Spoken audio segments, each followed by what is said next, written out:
Hi everybody. I'm SkyDog. I say one guy in the crowd gets the joke. We thought we'd do a little HackerSpace panel and try to talk about our experiences doing the HackerSpace. We'd have Gabriel actually sit in on us. He is the vice president of the Hacker Consortium, but Gabriel's been working all day. He's going to go get some food. So everybody say thanks. Thanks, Gabriel. There you go. She loves you. Dude, I'd come back for that. Hey, Beast, would you turn it down just a smidgen? It's the green knob.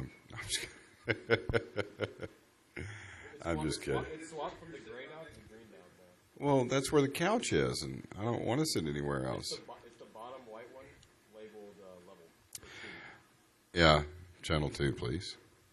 Testing. Is that any better? Is it not feeding back now? Excellent. We have a thumbs up from the crowd. So, I'm Trevor Hearn. That's actually my real name. You can look it up, so I'm not really divulging anything. I am with the Hacker Consortium here in Nashville. It's a 2,500 square foot hackerspace. We've been going for about 4 years now. And you are?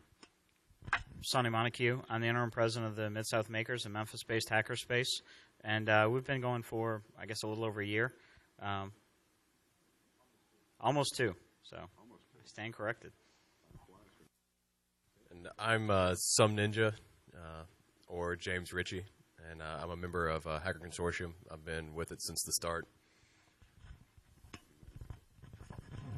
So we thought we'd kind of talk about our spaces and some experiences we've had. Is anyone else involved in a hackerspace other than Dan? Does anybody want to be involved in a hackerspace? Because this could be a really fucking boring talk if you get down to it. Okay, so where's everybody from? Just shout it out. Here in Nashville? Well, you know there's one here in Nashville. It's called the Hacker. Never mind. We'll get to you then. Where at? Clarksville? That's not too bad. It's about 45 minutes away. Franklin? It's a little bit longer, isn't it? Depends. Depends on what part of Franklin. It's not? That's true. Cincinnati? Yours is going to be a trek. You might want to try to find one in your area, I think. You're from Nashville? How come you haven't been to the consortium yet? Can't find us? Basically. That's actually a funny story. Tom will attest. Tom's a member also. Tom, wave your hand. This is Night Carnage. Tom is the thinnest person in our group. I'm the biggest, I think. Our hackerspace is not exactly downtown, but kind of off from downtown. And it's this little cinder block building. It's gray. It looks crappy on the outside, but inside it's full of all kinds of goodness, neat toys to play with and things like that. You wouldn't guess it driving past it in the neighborhood. It used to be an old upholstery shop. We originally started out looking at hackerspaces, and I think the first one I saw was 1,000 square feet. And it was like, you had a little front office area, and you stepped in the back, and it was a warehouse. But 1,000 square feet is like if you kicked the front door hard enough, the back window would fall out. It was just really, a small joint. We started there. We actually went through 4 different iterations of our design because we'd go look at a space, and if we thought it would work, we actually went through and laid out where everything would be in each individual design to figure out if it was a workable situation, what we could do. We actually, through the third iteration, by the time we got there, I had placed every chair, every outlet, everything you can think of in every layout. This is where it's going to be, and then something would fall through with that deal.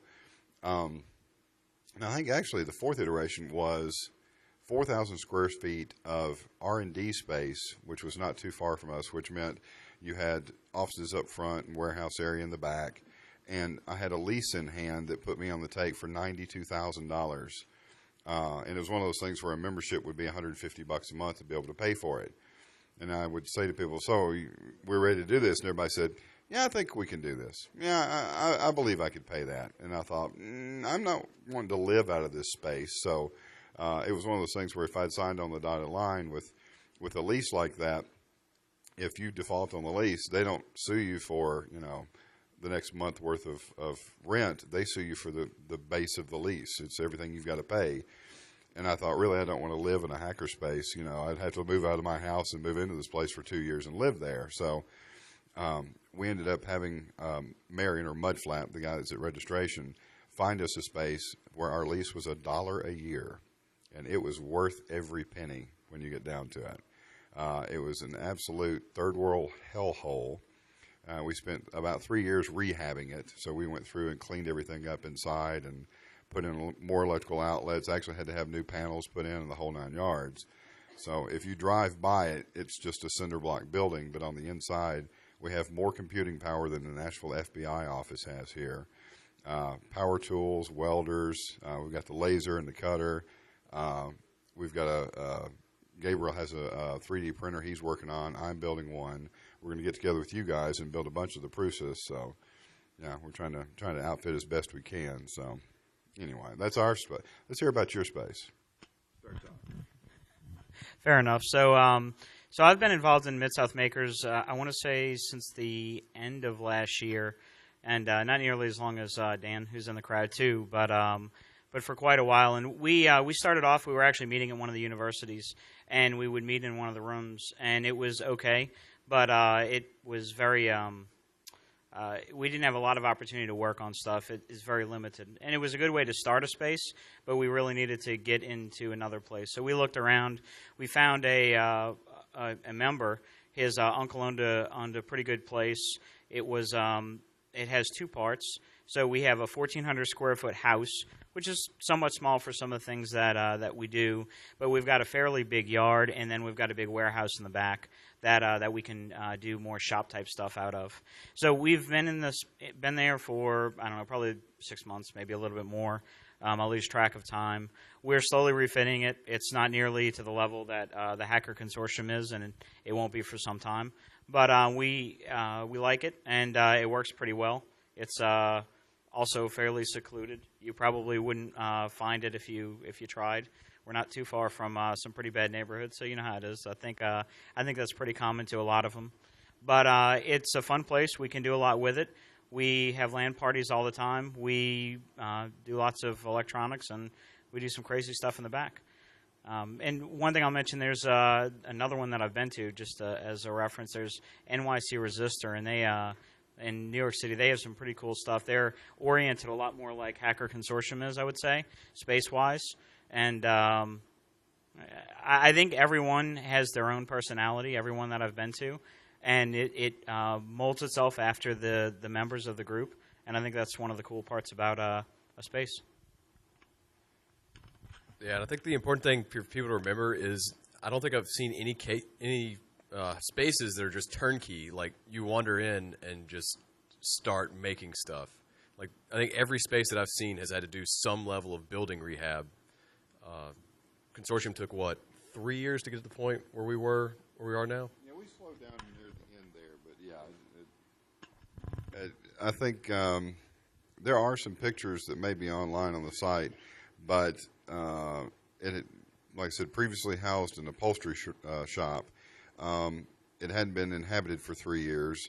There was a section of the roof that had a 1-foot bow in it where all the water was collecting, so we literally had to jack the roof up and replace joists, and everyone pretty much got a crash course in how to do, house repair or whatever, building and everything.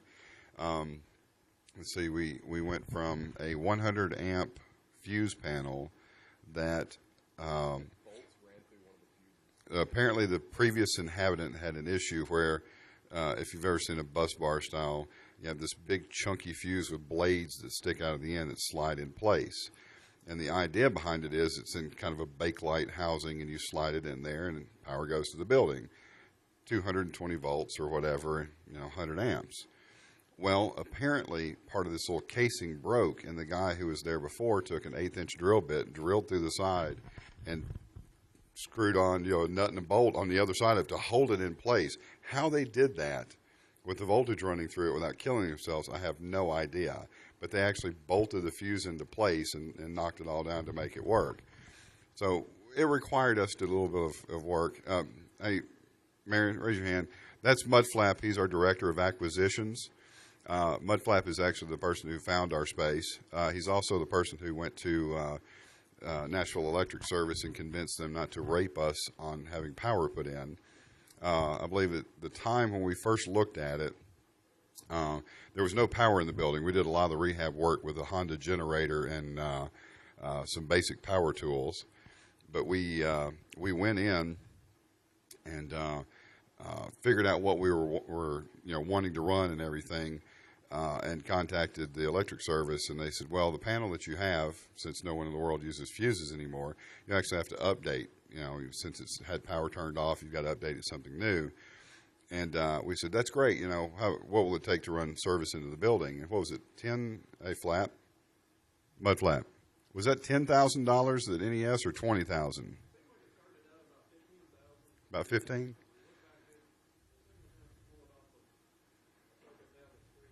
Yeah.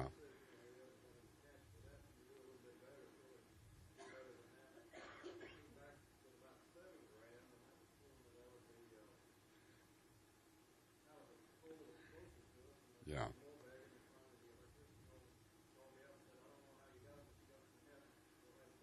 Yeah.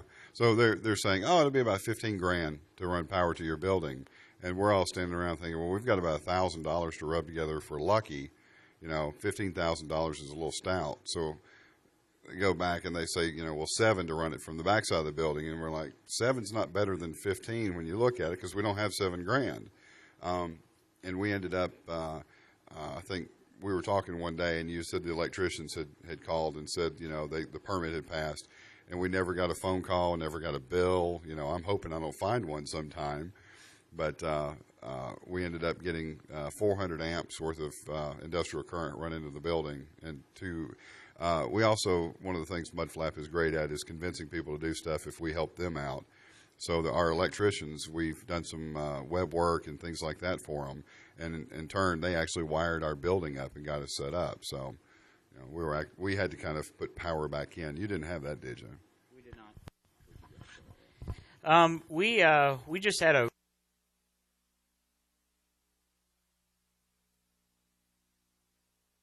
it is still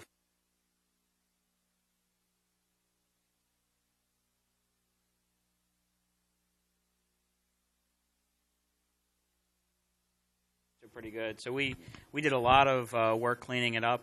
Not sure if I think you may still be able to smell the asbestos, but it's you go inside. We share the outside with the gentleman that owns the place. That's kind of the agreement we have, and we do regular struggle with balancing it between us and clean that up. And then the yard, we've done a lot of cleaning, but that's been the most of it. Well, we ran into situations where our roof is probably about 2 or 3 inches thick, and it's multiple layers of tar paper and asphalt and just everything I guess they could think of to put on top of the building. And unfortunately, a leak that starts at the top side of the building is just basically a flat roof. So a leak that's at the front ends up coming out at the back of the building, and it's everything collects on its way down. So our server room actually has a roof over it and and literally a gutter that runs along one side, because if the way that we built the server room, you would literally have to lay on top of it to work on anything on the roof, and there's hardly any room there. So we went ahead and put a surface on that. So if water does break loose above it, and we can't get to it, at least it runs down, hits a gutter over the server room, because you have enough computers in there, and there's a 10 kVA UPS that'll run the room for an hour and a half in our HackerSpace. So yeah, if we dumped a bunch of water into that room, it wouldn't be a lot of fun at all. So, but we had issues getting power going. We had issues, the same kind of thing with the neighborhood. Ours was inhabited. Not many people know this portion of the story. We took possession of it right around Christmas one year, and Mudflap had gone over to get into the building, and he walked up to the door handle and grabbed the door handle, and it twisted and turned and opened. And it freaked him out because the door is unlocked on this building. So he pulled the door closed real quick because he didn't know who was inside. Maybe someone was there and opened the door. So he slams the door shut, and it's locked, and he can't get into the building. So he's now cut us off from being able to get into the building. And the people that own the building are like, we don't have keys to it. I don't know, whoever had it before didn't give the keys back. So we had a locksmith come out, and I had tried to pick the lock, and I spent about half an hour on it. Well, it turns out the locksmith spent another half hour, and he was about to pull the drill out and drill the lock out when he popped the lock loose. So he gets into the building. Well, they walk around the corner. We have a door, and then like 8 feet away, we have a roll-up industrial garage door. You walk over the door, and someone had removed the latch. So the homeless people would go up underneath and roll the roll-up door up, go inside and roll it back down, and no one ever locked it, so they could just move in and out. Well, we're standing at the regular door like a bunch of idiots trying to get into it, and it's locked. Well, 8 feet away, we could have gone and done whatever. So we decided to go out there and lock everything up. So I went out armed with a 9mm and a flashlight to make sure no one was in the building. And went inside and went room to room and made sure everybody was out and everything was secure. And I went over I was going to drill through the side of the warehouse door rails and put a lock through it to keep people from being able to get in. So I whip open the garage door and step outside, and I've just put this gun into my jacket pocket, and a police officer goes driving past. And I thought, oh, this is going to be bad. And he slowed down. And I thought, here's a building that hasn't been inhabited in 3 years, and a white boy in the middle of the hood opens up the roll-top door. All right. And I'm carrying a gun, and I didn't have a carry permit at the time, so this is going to be fun. So I kind of walked over to my car and quickly pulled it out and shoved it under the seat and grabbed a flashlight and a couple of gloves. And the guy walks up and says, hey, can I help you? And I said, just took possession of the building, going to be doing some work on it. And he says, can I see some ID? I said, sure. And I had a black long leather duster on. I whipped it back to pull my wallet out, and I have a knife hanging off of my belt, which he didn't like very much because I'm a white boy in the hood. So the guy pulls it off of me and goes and checks me out. And the whole time I'm thinking, please don't search my truck. Please don't search my truck. But it ended up being all right. I talked to the guy about security, and over time we've kind of made a presence in the neighborhood. When you have a bunch of white guys walking around with guns on them, people stop messing with you. So, and I think somebody in the neighborhood told them we were the FBI. So no one ever bothers us anymore. No one comes on the property. We have cameras all around the outside of the building, so it looks like it's some sort of secret government facility. We just keep moving in and out of it. So, yeah, there's actually people who won't walk on our side of the street. They will go to the side of the street, walk down, and cross back over again.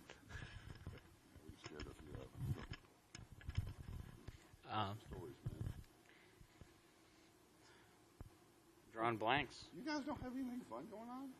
Right. Fires, no, Most recently, we put together a waste oil heater. Dan spent most of last weekend mimicking something that you guys had done before. Don't look at me, using a lot of y'all's lessons and building it out. And I hear the EPA didn't come out, but they're getting pretty close. And I don't know, the Kellogg's plant we have about a block away may get instilled with some nice waste oil fumes, but who knows? We've done that. We've done LAN parties, which have been a lot of fun. We've had some of our members replacing circuit breakers without turning the power off, and that's an amusing activity. But let's see, what else have we done that's creative? We typically have a lot of 3D printers running. That's true. The more recent one, we've got a lot of. The back is pretty crazy. If you've ever seen the show Hoarders, the guy who owned the place is a pack rat, and we're not just talking about, most people would fill their houses with stuff, right? But this guy takes it to a new level. The back was filled when we first moved in. There were two lifts that he had partially disassembled, and they were just laying in the back. And one of the lifts was, the bottom was seriously bigger than a Hummer. It was that size lift. And they were using burners to pull it apart and sell it for scrap. There's more scaffolding back there than many of the construction companies have, and it's all littering back there. Not to count, how many doors do we have, Dan? So we have 40 doors in the garage. We have no idea why you would want that many doors, but in our shed we actually have close to that many amongst lots of other things. So we've had a fun time cleaning things up, but more recently we have a room that was a paint room where they had lots of paint stored, and we've turned it into a dark room. So two of our members, or actually maybe 3 or 4 of them, spent a lot of time tearing that apart, really painting the walls, getting it there. We're building a UV bed, which will be pretty fun to do etching and and some other stuff. So we've had fun building a darkroom, and we're hoping to attract folks. But I think it's a gradual process. You know, some Ninja mentioned that it doesn't happen overnight. You don't walk into it; it's not finished. And I think that's most certainly the case. We struggle every day with what's in the yard. I don't, you know, all of us have our tetanus shots, so we tend to be pretty good so far. But you know, there's always that shot one of these days, and we have a lot of fun with it. So we do have a lot of scrap material. We can use some of it, so we do get kind of creative sometime.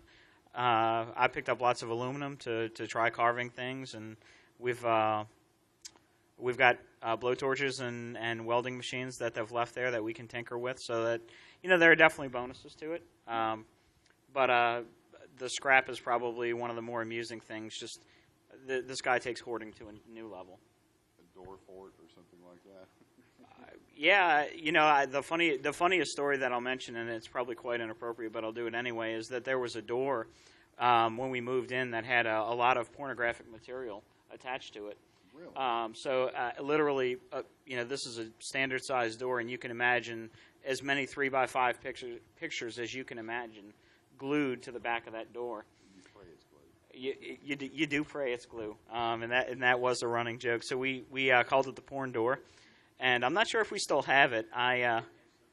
It's hidden amongst the 40 doors, but that was one of our running jokes, and we had a blast with that. I guess the homeless people took advantage of it. I don't know.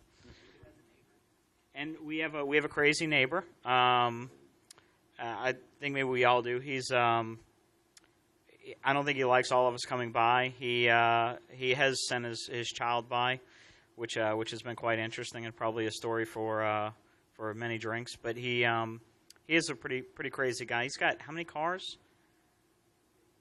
Yeah, he's got like 15 cars around in various states. He really likes Volkswagens. I was hoping he would give us one of the Volkswagen vans that he had because we could do something creative with it. But nonetheless, I think one of the fun things about our space that we haven't really found a way to take advantage of it is the amount of enclosed outdoor space that we have.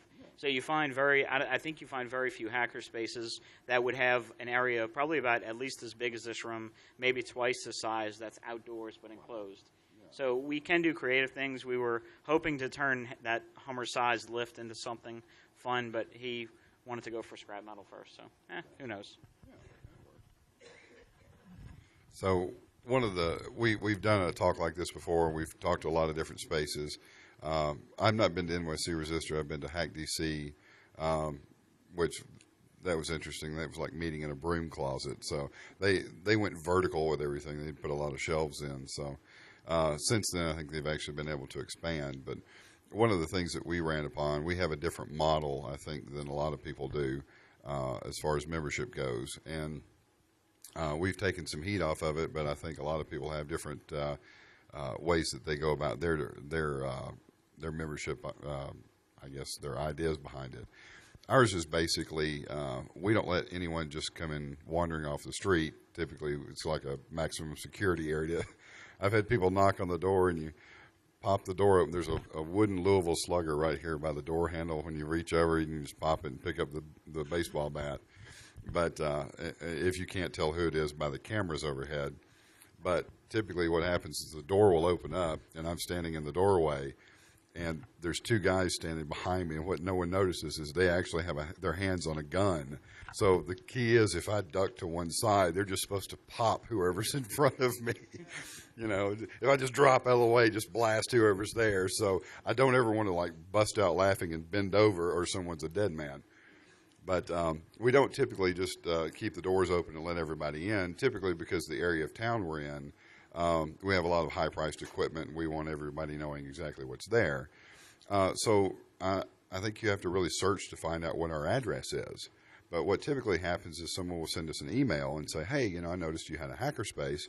I'd like to check it out. And we'll tell you, well, you know, we'll be there Saturday from 10 o'clock to 5 o'clock. Why don't you stop by? And typically what happens is someone will stop by. If we have a couple of people, we'll cook, or, you know, we've got a grill, or, you know, we'll get some food together and feed everybody. But they'll stop by, and we give them the nickel tour, which there's like you're talking about. We're kind of the hoarders when it comes to computer equipment and stuff. So we have shelves full of crap everywhere, and there's like part of a motorcycle here, and just crazy stuff like that. So we've got a lounge area, a kitchen, and a 12-seat learning lab. So we kind of run them through the whole thing and explain to them how it works. And our model is this: you come out and you kind of check everything out, and you see what we have to offer. And then you spend some time talking to us, and whoever the members are that are there, you just kind of shoot the bull. You tell everybody what you do, and they talk to you and find out, you find out what they're up to and what their interests are and everything. And it's kind of an organic thing. You hang out 1 or 2 weekends or 1 or 2 nights or something, and then when you leave, everyone looks at each other and goes, he's not a douchebag. So we have a thumbs up, thumbs down kind of thing. There's only been a couple of people that didn't really make that grade, but for the most part, it's just kind of a litmus test. Do I want to strangle the shit out of you after talking to you for 10 minutes? Nah, you're all right.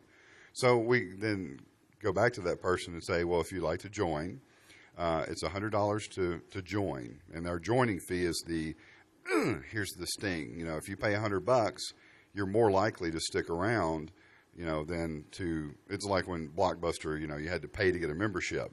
Well, if you did that and you had to pay a monthly fee or every movie or whatever, you're less likely to do it on an impulse, because I don't want you to be a member and then stop being a member and then come back and be a member or something like that.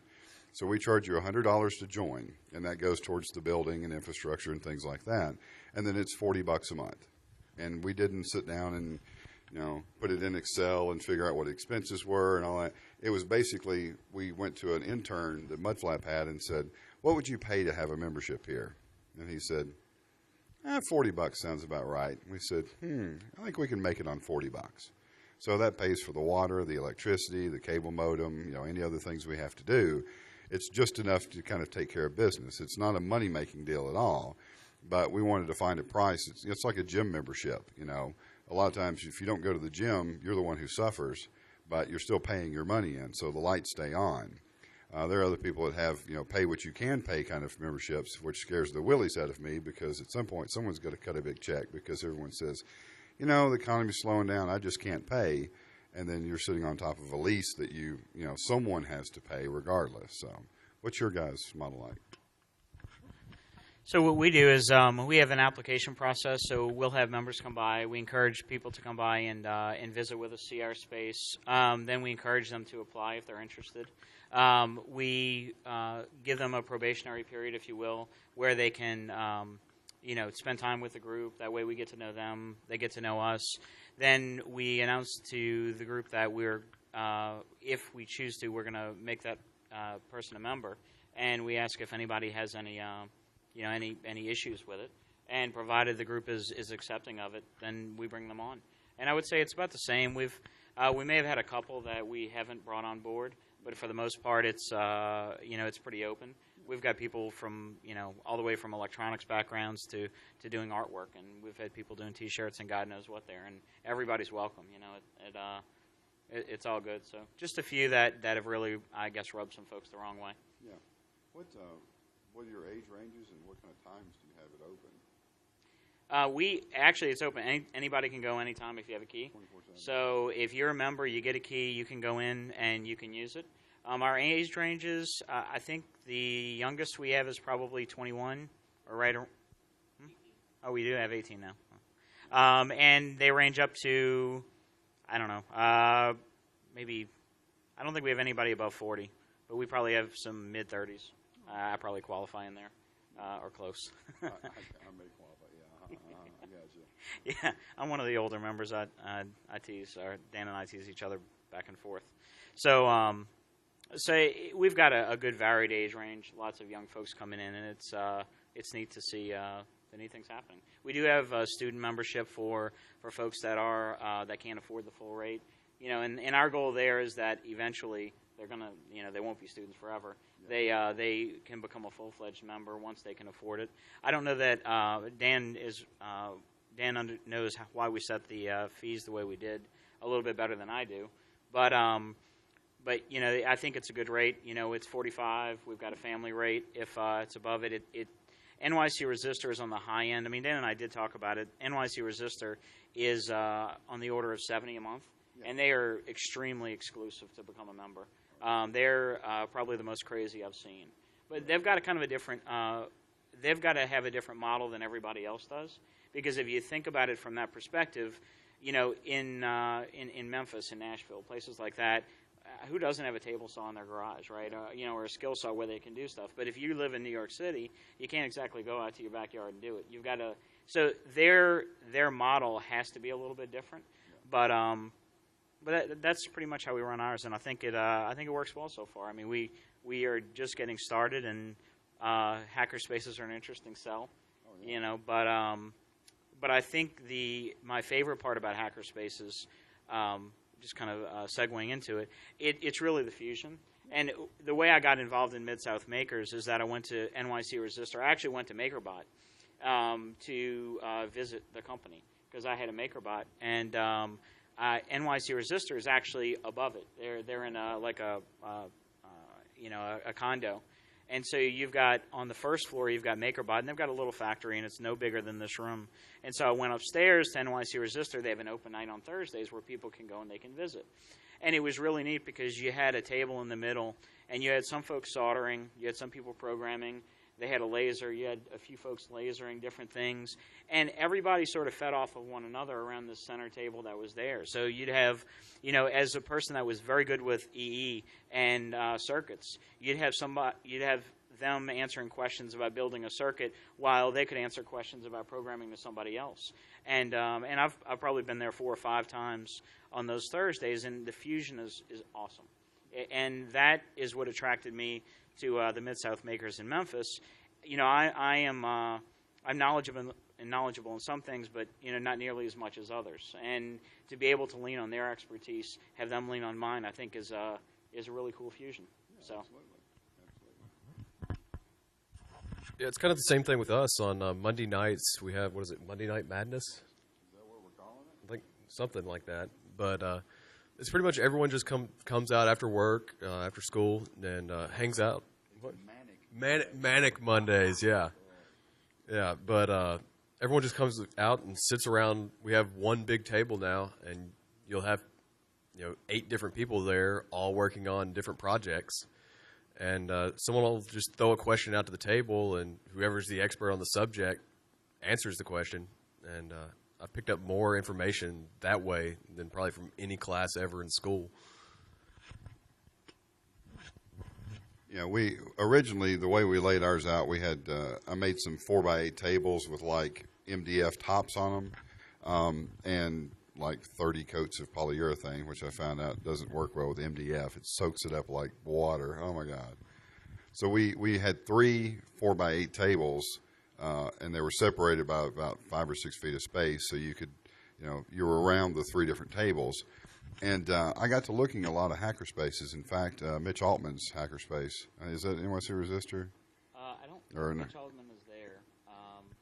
Not NYC Resistor. It's Noise Bridge. Noise Bridge is Altman, yeah. He's the guy who did the hacker passports that we have out front. So. And the glasses, I think, right? And He did the crazy glasses. I haven't seen those. Yeah. Oh, okay. Well, I would figure that would be something Mitch would do.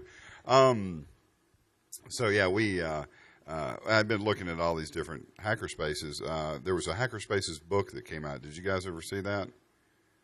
They contacted all these hackerspaces, and they wanted, like, in a 24 or 48 hour period, they wanted to get all these different stories from hackerspaces and put a book together. It was Bree Pettis and someone else that did it.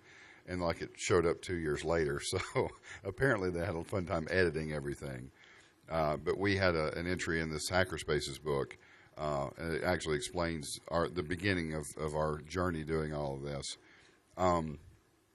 But I had been looking through the book, and it had Noise Bridge and NYC Resistor and all these places. And the one common thing that I found about all these spaces was they didn't have tables all separate. It was all one large community table down the middle.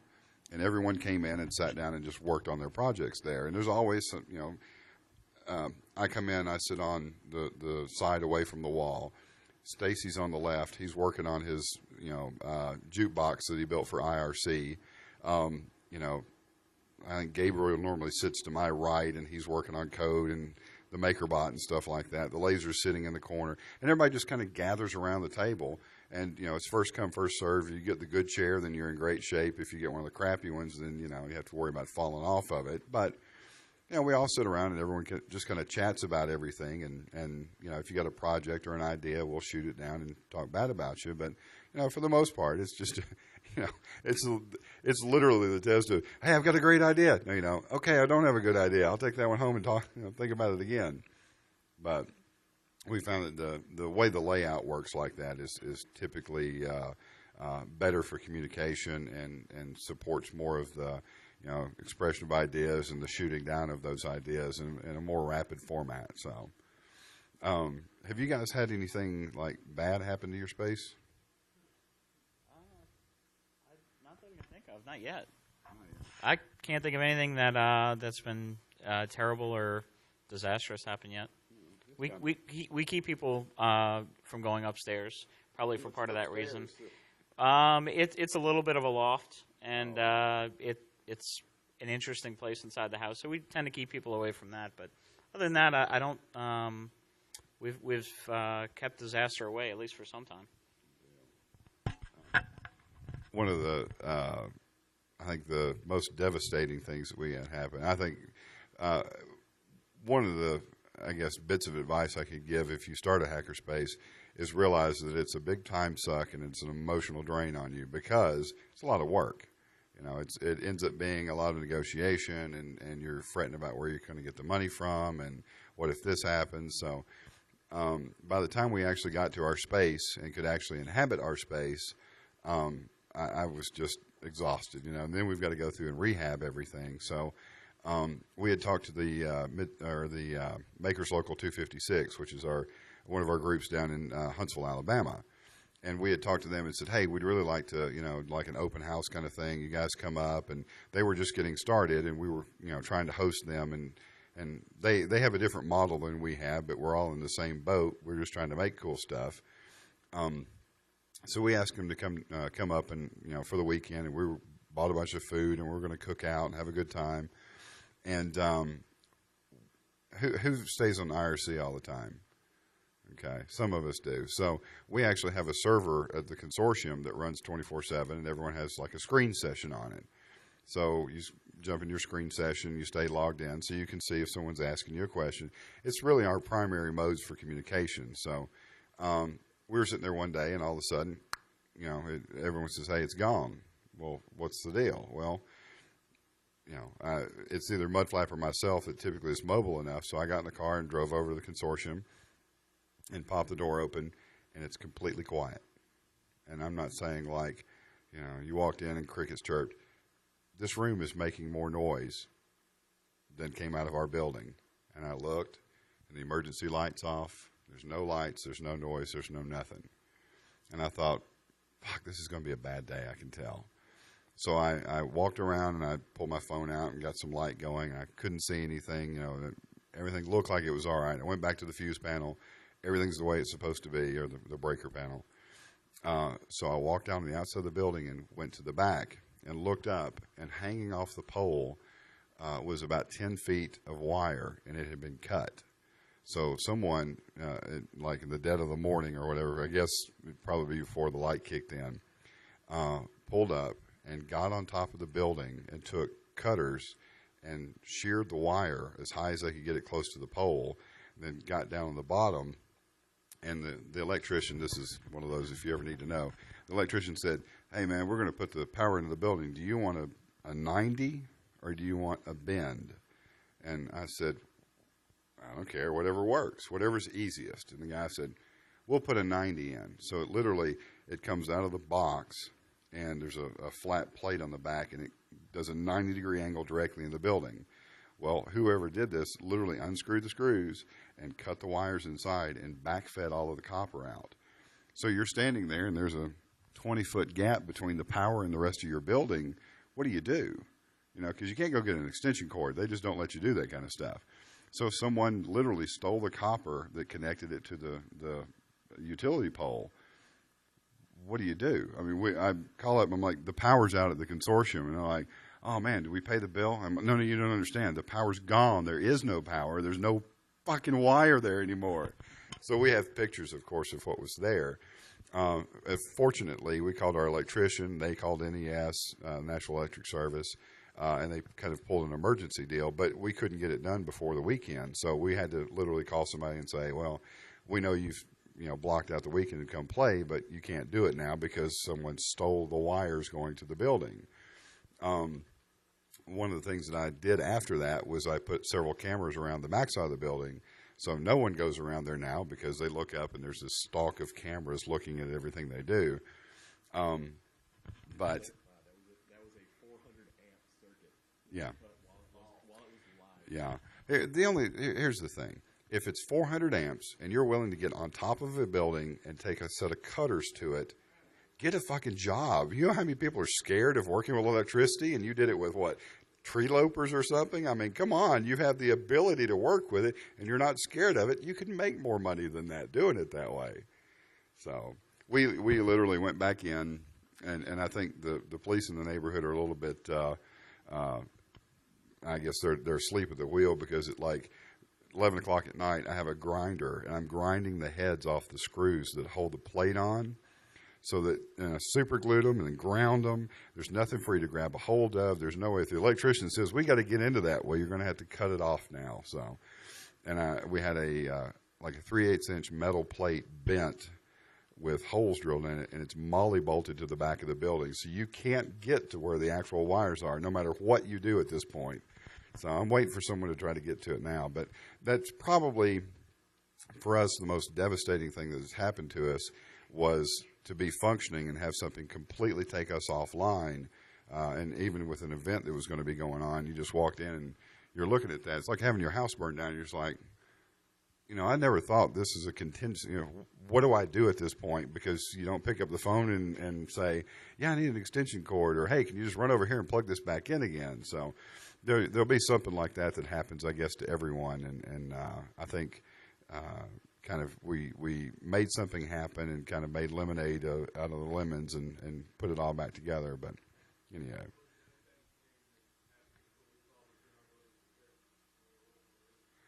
Everyone, can you wave your hand? This is Mr. Kelly Bush.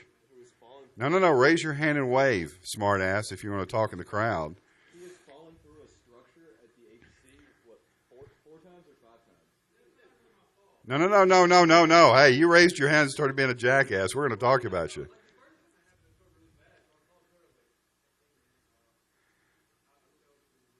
Yeah. No, hey, man, what are you up to?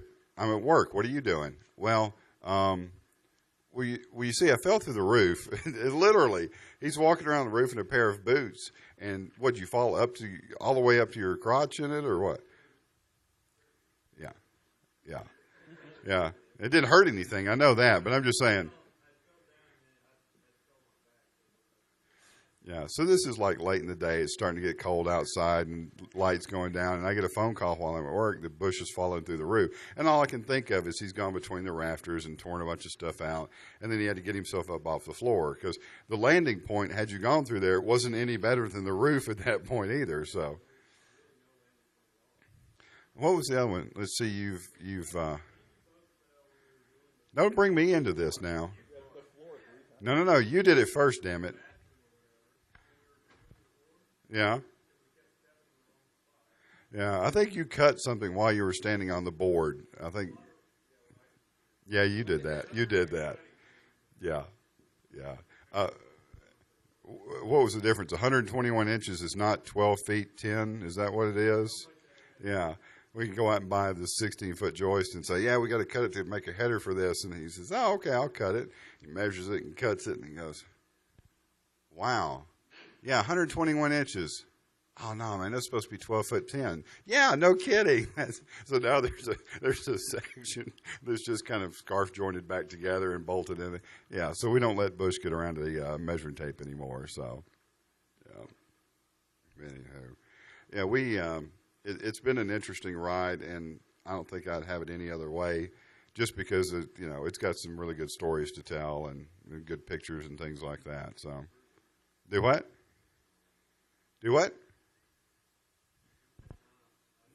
Time for what? 420? You're a lawyer. You're not supposed to know what that reference is. Who's next? Are you supposed to talk next? Moulton's talking? Oh, you don't want me to talk anymore. You just want. Yeah, we're going to sit up here for another half hour. Just be mean to little Scotty Moulton. Yeah, listen to you. Actually, it's a new talk. It's not a talk that hadn't been given before. Yeah. Scott says, "Hey, man, what do you want me to talk about in Outer Zone?" And I go, "I don't know, man. I got an idea. How about 10 things you didn't know about hard drives?" He goes, "I can do that." And then he does it at Outer Zone. And then every other con that he goes to for the next year, he just runs that one through the circuit. So every time he says, "What do you want me to do a talk on?" I'm like, "Screw you. I'm not telling you what to do. I get some back end on this. I want some money or something." No. So we're going to do what? Yeah, I hear you. No. They're fun, though. So we're going to let Scott come up here and get ready in just a few minutes. Has anybody got any questions or comments or jeers like Bush in the back? Really?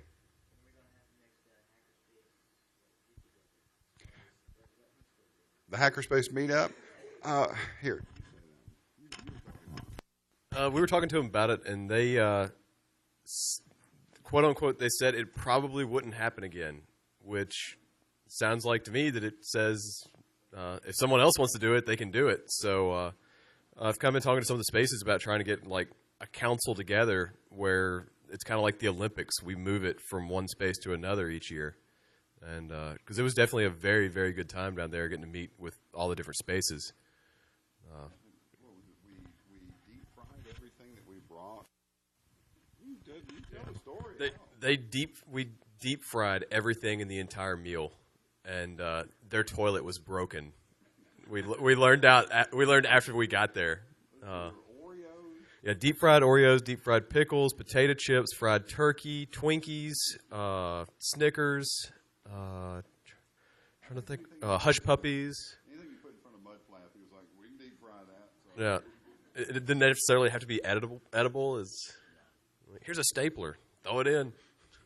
Yeah, I think we. What was it? How many different spaces do we have there? I'd say there's probably 6 spaces. I think we had people come from as far up as Canada. Yeah.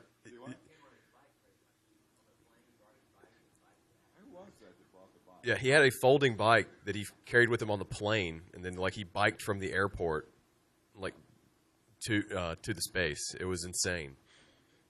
Yeah. And it wasn't like a folding bike that you bought. It was a bike that had been cut in half so that it will fold.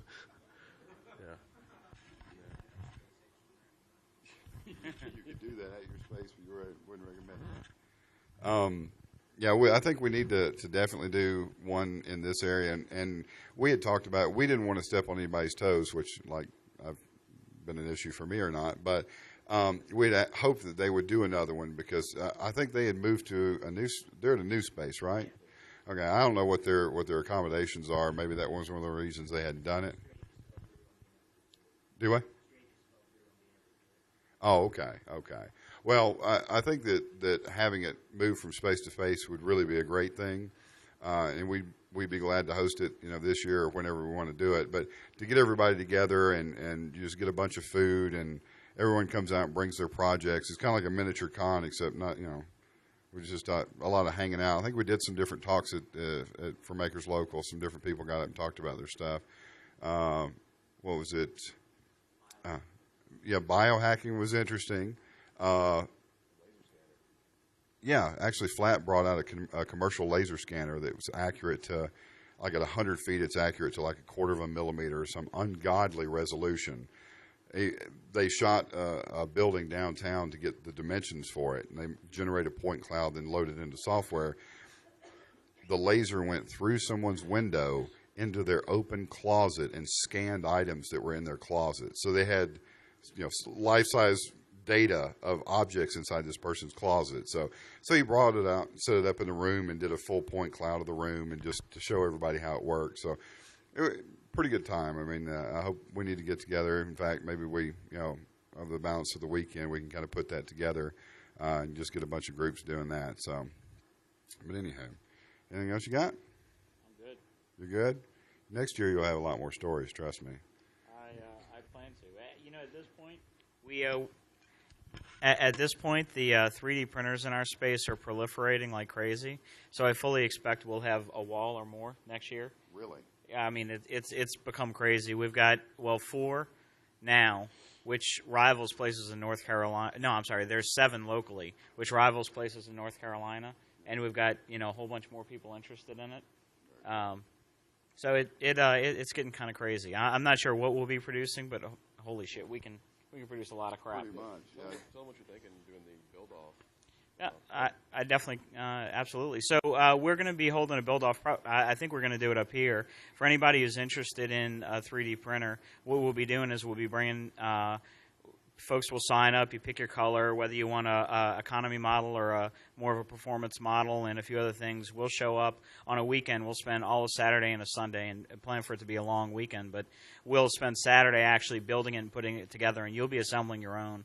And then Sunday we'll finish the assembly and get to actually printing. So by the end of the weekend, you'll walk away with a working printer, and you'll have lots of folks to lean on as you go through that journey, which can be a perilous one. So it'll be a lot of fun.